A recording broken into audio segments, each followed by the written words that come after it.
কাঁটা চামচ ব্যবহার করে খাবার খাওয়ার নারীসুলভ আচরণ।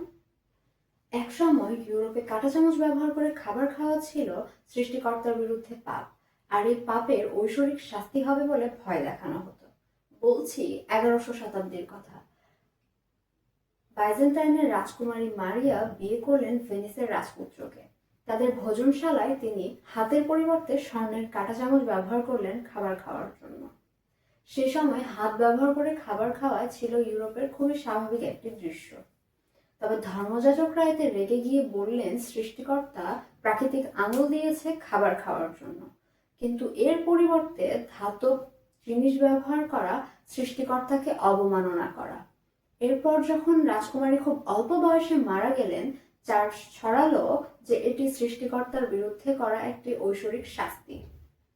ভাবতেই অবাক লাগে, যা আজ আমাদের আভিজাত্যের একটি প্রতীক, তা এক সময় নারীসুলভ আচরণ বা খুবই অস্বাভাবিক আচরণ বলে ধরে নেওয়া হতো। প্রায় 600 বছর সময় লেগেছিল ইউরোপের টেবিলে আসতে কাঁটা চামচের। ইতিহাসের এসব অস্বাভাবিক বিষয় আমাদের মনে করিয়ে দেয় সমাজে মানুষের চিন্তাভাবনা কত বৈচিত্র্যময়। তবে আপনার প্রেফারেন্স কি, হাত নাকি কাঁটা চামচ? অবশ্যই আমাকে কমেন্টে জানান, আর এমন সব মজার ইতিহাস জানতে ফলো করুন আমাকে।